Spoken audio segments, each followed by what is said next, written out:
Okay dear students, this is the next lecture और अब हम सोलेनॉइड के बारे में बात करने जा रहे हैं। और सोलेनॉइड हमारे यहाँ बहुत इंपॉर्टेंट टॉपिक हो जाता है क्योंकि ये बहुत सारे चैप्टर्स में यूज़ होगा। तो इसका जो मैग्नेटिक फील्ड आएगा उसका हमें रट लेना है और याद कर लेना है। और फिलहाल इसको हम समझेंगे, इसका डिस्कशन करते हैं कि किस तरीके से मैग्नेटिक फील्ड होता है सोलेनॉइड में। तो ये मेरे पास एक सोलेनॉइड है और इस सोलेनॉइड में वाउंड की रही है वायर इस तरीके से, ठीक है, ऐसे बांध के इस तरीके से इसमें करंट फ्लो हो रहा है आई। अब आपने क्या करना है, इसमें करंट की डायरेक्शन आपको पता लग गई। अब आपने मैग्नेटिक फील्ड पी पॉइंट पर और क्यू पॉइंट पर दो जगह आपने मैग्नेटिक फील्ड देखना है इसमें। अब गौर से समझो, इसको आउटसाइड में मैग्नेटिक फील्ड देखने के लिए मैं इस वायर को चाकू से बीचों बीच से काट देता हूँ। अगर मैं काट दूंगा तो ये सारी आगे की वायर्स तो निकल गई, पीछे की वायर बस बचेंगी। तो ये किस तरीके से बचेगा वो मैं आपको दिखा रहा हूँ यहाँ पे बना के। तो ये मान लो मेरा सोलेनॉइड है, इसको मैं काट दूंगा तो यहाँ पर पॉइंट साइज मुझे इस तरीके से ये अपने वायर में दिखेंगी। ये वायर्स हो गई मेरी, क्योंकि ये आधी तो कट गई हैं। अब अंदर से जो बाहर वाली तो सारी हट गई हैं, काट दिया तो ये सब तो बाहर से हट गया, बस पीछे पीछे की तरफ का बचा है। अब पीछे की तरफ में देखो, अगर करंट यहाँ से देखो, यहाँ से पीछे से करंट कहाँ को जा रहा है, ऊपर को जा रहा है। तो ऊपर को जा रहा है तो पीछे से निकल रहा होगा, जैसे ये सोलेनॉइड है, यहाँ से पीछे से वायर गई है इसके, तो यहाँ से कहाँ को आ रहा है करंट, बाहर को।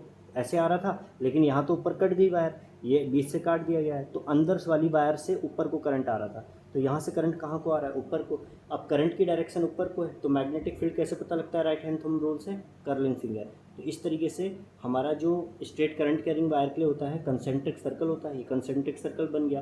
तो इसमें जो करंट की डायरेक्शन है यहाँ से नीचे को और यहाँ से ऊपर को, ऐसे ही इसमें भी हो रहा होगा, ऊपर को करंट आ रहा होगा और इस तरीके से कंसेंट्रिक सर्कल्स हमारे बनेंगे, ठीक है। और यहाँ पे भी क्या होगा, करंट यहाँ से ऊपर को, यहाँ से नीचे को, ऊपर को नीचे को, ऊपर को नीचे को, ऊपर को और नीचे को, इसी तरीके से इसमें भी करंट जा रहा होगा, ठीक है। इसी तरीके से मैं नीचे वाला पार्ट बना लेता हूँ। नीचे वाले पार्ट में अगर देखें तो यहाँ पे जो है, यहाँ पे भी वायर्स क्या कर रही होंगी, इस तरीके से वायर जो कटी हुई होंगी वो वायर कैसी होंगी, देखो ये वायर में ये ऐसे करके यहाँ से करंट नीचे को जा रहा है, जैसे ये कंडक्टर है, ऊपर तो कुछ भी नहीं बचा, पीछे से आई घूम के आई होगी तो ऐसे अंदर को जाई गई होगी।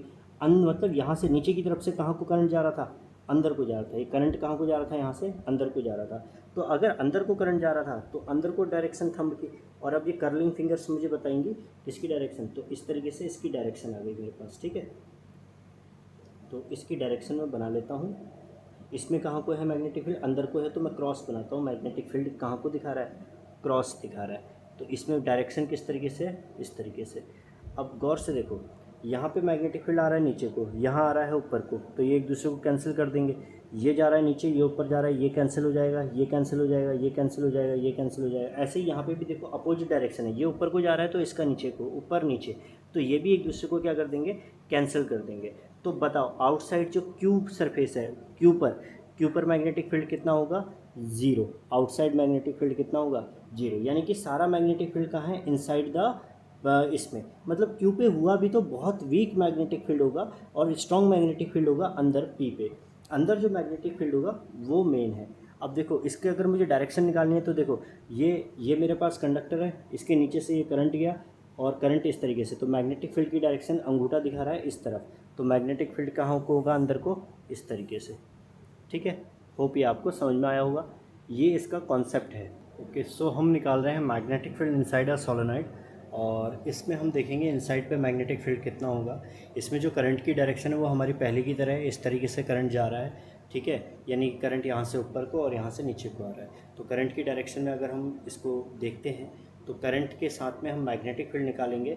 यहाँ से एंटर हो रहा था और यहाँ से बाहर आ रहा था, तो यहाँ से अंदर को और यहाँ से बाहर को, तो मैग्नेटिक फील्ड की डायरेक्शन यहाँ को ही, यानी कि हमारा मैग्नेटिक फील्ड की डायरेक्शन यहाँ पे होगी। अब हम एम्पियर सर्किटल लूप से ही हम सारी चीज़ें सॉल्व करेंगे। तो एम्पियर सर्किटल लूप के लिए ये ज़रूरी होता है, इनसाइड पे अगर निकालना है तो मुझे क्या करना पड़ेगा, एक क्लोज्ड लूप मानना पड़ेगा। बाहर तो मैग्नेटिक फील्ड जीरो होता ही हमें पता ही है, तो मैं अपना एक रेक्टेंगुलर लूप मान रहा हूँ यहाँ पे, जैसे क्यू पॉइंट है, यहाँ से मैं एक क्या मान रहा हूँ, एक रेक्टेंगुलर लूप ले रहा हूँ। इस रेक्टेंगुलर लूप को मैंने लिया और इस रेक्टेंगुलर लूप की जो लेंथ है, इस रेक्टेंगुलर लूप की जो लेंथ है वो मैंने मान ली L है। इस रेक्टेंगुलर लूप की लेंथ कितनी है, A। इसका नाम रख दिया ABCD, A B C D हमारा क्या है, रेक्टेंगुलर लूप है। और इसमें इस तरीके से हम जा रहे हैं और इसको हम क्या करेंगे, अब सॉल्व करेंगे। ठीक है, होप आपकी समझ में आ रहा होगा। तो ये इसमें अगर हम देखें तो अब इसके लिए हम मैग्नेटिक फील्ड निकालेंगे, और मैग्नेटिक फील्ड कितना होता है एम्पियर सर्किटल लूप के अकॉर्डिंग। ठीक है, इसको निकालने के लिए हमने क्या किया है, to determine the magnetic field हमने क्या करा है, इनसाइड पॉइंट के लिए हमने कंसिडर करा है अ रेक्टेंगुलर क्लोज्ड लूप जिसका पाथ है ए बी सी डी। ठीक है, ये एम्पीरियन लूप है, और एम्पीरियन लूप के according, according to Ampere's law, according to Ampere's law के अकॉर्डिंग क्या होता है, एम्पियर्स लॉ के according the line integral of B dot D L vector is equal to mu naught current enclosed. कितना current enclosed होगा किसमें, ए B C D, क्योंकि हमारा जो लूप है वो ए बी सी डी है, तो ए बी सी डी में कितना करंट इनक्लोज्ड है इसके बराबर होगा। अब एक चीज़ देखो, ए बी सी डी, ए से बी अलग जा रहा है, बी से सी अलग जा रहा है, सी से डी अलग जा रहा है, डी से ए अलग जा रहा है। मैं एक बार इसको यहाँ पे बना लेता हूँ। ठीक है, इसमें ध्यान देना मैग्नेटिक फील्ड की डायरेक्शन उधर को है, ए से बी जाएंगे, फिर बी से सी जाएंगे, सी से डी जाएंगे और डी से ए आएंगे। अब मुझे ए बी सी डी पे करंट को चेक करना है, इसमें मैग्नेटिक फील्ड इनसाइड पे चेक करना है। तो इसको देखने के लिए जो total B dot D L होगा, जो total B dot D L होगा वो किसके बराबर होगा, ये होगा ए टू बी, पहले ए से बी जाएंगे, बी डॉट डी एल, फिर हम कहाँ जा रहे हैं, बी से सी, प्लस बी से C, B dot D L, फिर हम कहाँ जा रहे हैं, plus C to D, B dot D L, फिर हम कहाँ जा रहे हैं, plus D to A, B dot D L vector. ठीक है, ये है। अब गौर से देखो, इनके एंगल्स देखते हैं। मैग्नेटिक फील्ड किधर को, इधर को, और ए से बी भी किधर को जा रहा है एलिमेंट, इसी तरफ, यानी बी और डी एल एक ही तरफ है। इसके लिए कितना होगा, कॉस 0, तो ये हो जाएगा ए टू बी के लिए जो आएगा ये कितना आएगा, ए टू बी के लिए बी डी एल, कुछ ना कुछ हमारा ए टू बी के लिए कुछ ना कुछ आएगा, यानी कि ये हो गया ए टू बी के लिए B D L cos 0, plus B to C के लिए देखो, बी से सी इस तरफ को जा रहे हैं हम, ऊपर को, और करंट मैग्नेटिक फील्ड किधर को था, इधर को, तो देखो दोनों के बीच एंगल कितना हुआ, 90, तो ये हो जाएगा C to B to C, sorry, B से सी के लिए, ये ए से बी के लिए था, ए से बी के लिए था, बी से सी के लिए बी डी एल कॉस कितना है 90, प्लस तीसरा चेक करते हैं सी टू डी। अगर सी टू डी देखें तो सी टू डी के लिए देखो, सी टू डी के लिए जी किधर को जा रहा है, इस डायरेक्शन में, मैग्नेटिक फील्ड किधर को है, इधर पे। लेकिन एक चीज़ और देखो, एंगल तो 180 हो रहा है, लेकिन ये कहाँ पे है, ये डी टू सी पार्ट इस सोलेनोइड के, ये सोलेनोइड तो यहीं तक है ना, इसके बाहर आ रहा है, और बाहर मैग्नेटिक फील्ड कितना होता है 0, तो इसको तो हम डायरेक्ट डी टू सी वाले को हम 0 लिख सकते हैं, क्योंकि यहाँ पे तो मैग्नेटिक फील्ड क्या होगा, 0 होगा, क्योंकि यहाँ पे क्या है, बाहर तो मैग्नेटिक फील्ड है ही नहीं, बाहर तो मैग्नेटिक फील्ड है ही नहीं, तो 0 हो जाएगा आउटसाइड के लिए।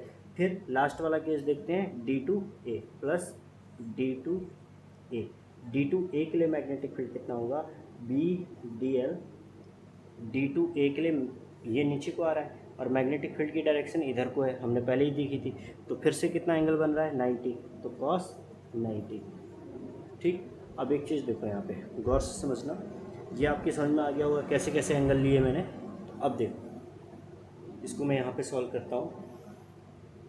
कॉस 0 पहला कितना आ रहा है, ये हमारा आ रहा है B dot D L vector line integral is equal to, ये B D L is equal to, पहला क्या आया, ये वाला A to B D L, cos 0 कितना होता है, कॉस 0 1, तो कितना आया B dot D L, plus cos 90 होता है 0, तो ये हो गया 0, प्लस ये तो 0 ही था, प्लस कॉस 90 0, तो ये भी हो गया 0, तो सारा मैग्नेटिक फील्ड यहाँ पे आ रहा है, तो ये आ जाएगा line integral of B dot D L is equal to, ये बी तो मैग्नेटिक फील्ड बाहर आ गया, अंदर क्या बचा, A to B D L, अब गौर से देखो बी डी एल, और डी एल को अगर मैं देखूँ, डी एल ए से बी तक डी एल है और छोटा सा अगर एलिमेंट डी एल है तो टोटल लेंथ कितनी है एल, यानी कि डी एल का इंटीग्रेशन क्या कहलाएगा एल,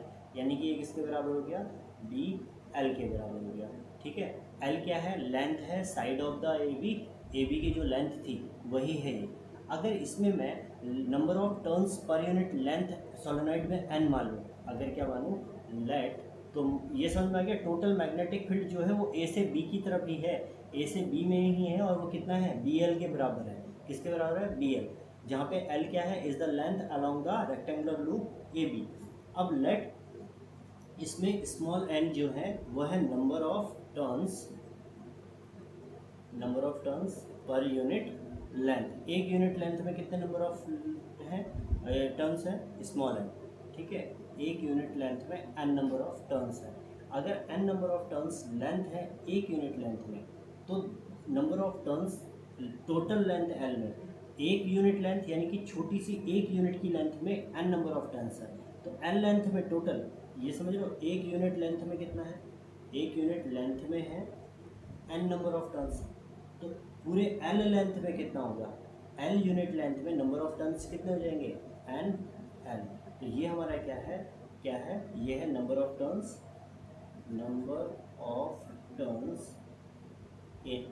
इन लेंथ एल। एक यूनिट की लेंथ में एन है तो एल लेंथ में कितने हो जाएंगे एन इंटू एल।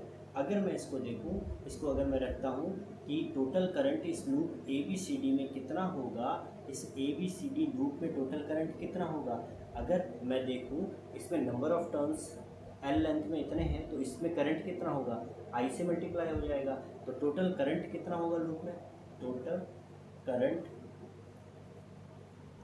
लूप में इस लूप में A B C D loop में कितना होगा एल लेंथ के बराबर into number of turns n है, इसी लेंथ पे अगर आई मल्टीप्लाई हो जाए तो इतना ही करंट क्या होगा इसके अंदर होगा। तो यानी कि ये हमारा आई एन एल आया। ठीक है, क्या आया आई एन एल। अब आपको पता है कि इसको हम क्या करेंगे, हमें पता है बी एल, जो बी एल होगा ये किसके बराबर होगा, ये जो हमारा बी डी एल आया ये बी एल के बराबर है, और बी डी एल किसके बराबर होता है म्यू नॉट आई के बराबर होता है, तो म्यू नॉट आई लिख लेते हैं यहाँ पे म्यू नॉट आई।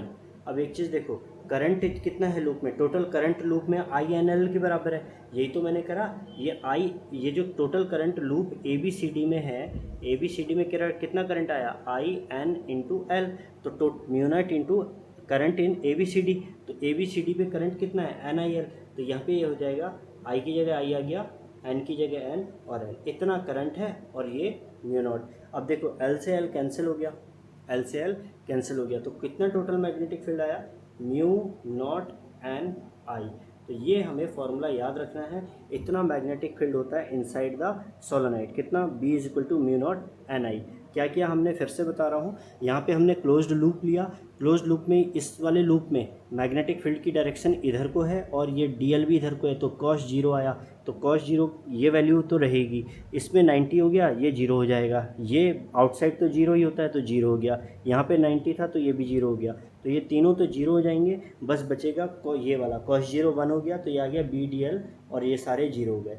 बी डी एल ये close integral B D L is equal to हमारा क्या आया, बी कांस्टेंट है बाहर आ गया, डी एल का लेंथ का कितना होगा, ये ए से बी तक लेंथ एल है, बी एल होगा। अगर मैंने माना एक यूनिट लेंथ पे एन नंबर ऑफ टर्न्स है तो टोटल एल लेंथ में कितना होगा एन एल, और इस लेंथ पूरे कंडक्टर में जो एन एल लेंथ है इस पे जो करंट होगा वो होगा I N L total current. अब B D L is equal to क्या होता था mu naught into total current, तो ये हमारा बी डी एल किसके बराबर आया बी एल के, तो B L is equal to इस बी डी एल की जगह क्या रख दिया B L is equal to क्या आया हमारा mu naught I, total current कितना आया आई एन एल, एल से एल कैंसिल हो जाएगा, बी इज इक्वल टू आ जाएगा म्यू नॉट एन आई। ये सबसे इम्पोर्टेंट रिलेशन है, इसको याद रखेंगे, हम इसको याद रखेंगे। होप आपकी समझ में आया होगा। अब देखो, so this is the derivation part, ये हमारा डेरिवेशन है, इस तरीके से हमने करा है इसके डेरिवेशन को। ये आपने याद रखना है, magnetic field due to the solenoid is mu naught N I, ये आपको याद होना चाहिए formula, this is most important formula. ठीक है, अब हम बनाएंगे इसका ग्राफ किसके साथ, जैसे अगर हम इसके एंड की तरफ जाएंगे तो कैसा बनेगा और बीच में मैग्नेटिक फील्ड कितना होगा, इसका ग्राफ बनाते हैं। अब हम ग्राफ बना रहे हैं किसी सोलेनॉइड पे, अगर हम सेंटर पे देखते हैं तो सेंटर पे जो मैग्नेटिक फील्ड होता है वो होता है म्यू नॉट एन आई, यानी कि सेंटर पे कितना मैग्नेटिक फील्ड होगा, म्यू नॉट एन आई। और अगर ये इसकी टोटल लेंथ एल है तो यहाँ से लेके यहाँ तक की लेंथ कितनी हो जाएगी, एल बाई टू हाफ, और यहाँ से यहाँ तक की लेंथ कितनी हो जाएगी, एल बाई टू हाफ। ये लेते हैं प्लस का एल बाई टू, ये लेते हैं माइनस का एल बाई टू।